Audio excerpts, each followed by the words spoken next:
Praise the lord. యేసుక్రీస్తు నామములో మీ అందరికీ శుభములు. ఈరోజు మనం ధ్యానం చేసుకోబోయేటువంటి వాక్య భాగం నిర్గమకాండం 2:11. ఆ దినములలో మోషే వారి భారములను చూచెను. స్తోత్రం దేవా, ఈరోజు యొక్క వాక్యపు సత్యాన్ని మాకు గ్రహింపును అనుగ్రహించి, పరిశుద్ధాత్మ దేవుడా మానవ స్వరం మరుగు చేసి నీవే మాతో మాట్లాడి కృపమడి కృపను చూపించమని, విత్తబడిచిన వాక్యం వ్యర్థం కాకుండా ప్రతి హృదయంలో నాటబడి నూరంతల పంట అనుగ్రహించమని యేసు నామములో ప్రార్థించిన మేము పొందుకుని ఉన్నాం తండ్రి. ఆమేన్. హల్లెలూయా.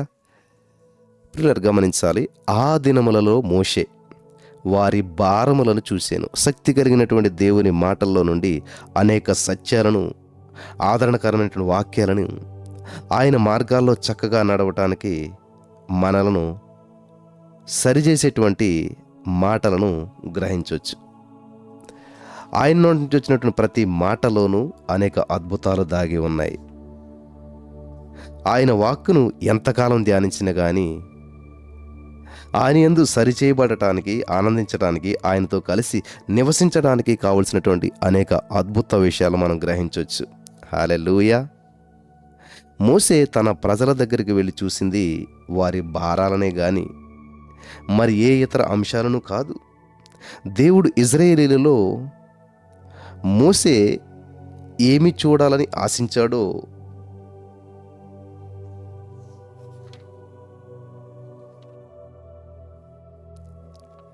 మోషే యొక్క చిత్తానికి అనుకూలంగానే మోషే మరి దేవుని చిత్తానికి అనుకూలంగా దేవుడైతే ఆశించాడో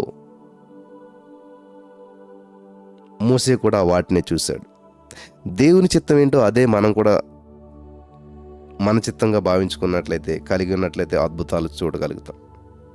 అలా మోషే కూడా చూశాడు కాబట్టే ఇజ్రాయేలును ముందుండి నడిపించే నాయకుడయ్యాడు. దేవుడు మోషేను దేనికైతే ఎన్నుకున్నాడో, దేవుడు మోషేను దేనినైతే చూడమన్నాడో దాన్నే అతను చూశాడు. కనుకే మోషే జీవితంలో దేవుని ప్రణాళిక స్పష్టంగా నెరవేర్చబడింది. ఈరోజు ఈ మాటలు వింటున్న ప్రియులారా, ఏం చూస్తూ ఉన్నావు?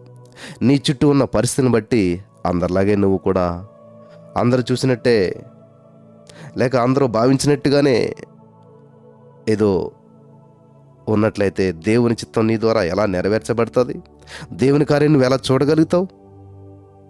దేవుడు నీ జీవితంలోకి అనుమతించిన ప్రతి పరిస్థితి నుంచి కూడా నువ్వు ఏమి నేర్చుకోవాలని మరి దేవుడు తలంచాడో, ఒక పరిస్థితి కూడా నువ్వు వెళ్తున్నావు, ఒక ప్రతికూల పరిస్థితి కూడా నువ్వు వెళ్తున్నావు అంటే దానిలోంచి ఒక పాఠం నేర్చుకోవాలని చెప్పి దేవుడు తలంచాడు. దేవుడు ఏదైతే తలంచాడో ఆ పరిస్థితిని ఎలా చూడాలని మరి భావించాడో వాటి ప్రకారమే నువ్వు నడుచుకోవాలి, కానీ మరోలా కాదు.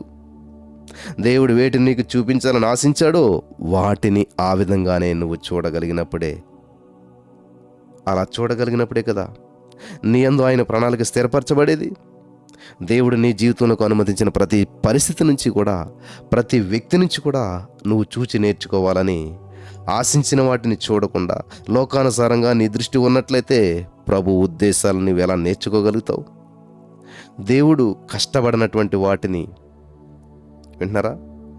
దేవుడు ఇష్టపడనవి, దేవునికి నచ్చనివి, దేవునికి అసహ్యమైనటువంటి వాటిని నువ్వు చూస్తున్నావేమో. అలా అయితే దేవుడు ఇష్టపడిన వాటిని చూడకుండా నీవు కావాలి కాచుకో, కంట్రోల్ చేసుకో, జాగ్రత్త.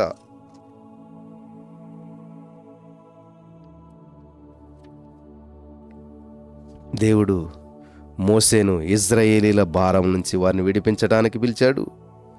కాబట్టే మోషేకు వారి భారాలు చూపించాడు. ఇతరుల భారాలను తొలగించడానికే దేవుడు ఈ భారాన్ని నీ జీవితంలోకి అనుమతించాడేమో.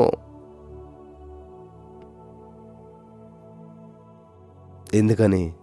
మొదటిగా నీవు జయించి తర్వాత ఇతరులు కూడా జయించడానికి సహకారిగా ఉండకూడదు? నాకెందుకు ఈ సమస్య వచ్చిందా నీకంటే, యేసయ్యా ఈ సమస్య నేను జయిస్తాను, ఈ అప్పు నుంచి నేను బయటపడతాను, ఈ రోగం నుంచి నేను బయటపడతాను, ఈ నిరుద్యోగం నుంచి బయటపడతాను, ఈ గొడ్డలతనం నుంచి నేను బయటపడతాను, నేను జయించి. హల్లెలూయా. ఇలాంటి సమస్యలు అనుభవిస్తున్న ఇతరులకు కూడా నేను జయించడానికి సహకారిగా ఉంటాను అని ఎందుకు నిర్ణయం తీసుకోకూడదు? నీకు వచ్చిన సమస్యను నువ్వు జయించి ఇతరులు జయించటానికి, ఇతరులకు సహాయకులుగా నువ్వెందుకు ఉండకూడదు? నువ్వు జయించి చూపించి.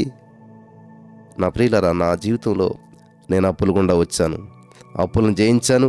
అనేక మంది అప్పుల నుంచి బయటపడటానికి సహకారిగా ఉండగలుగుతూ ఉన్నాను.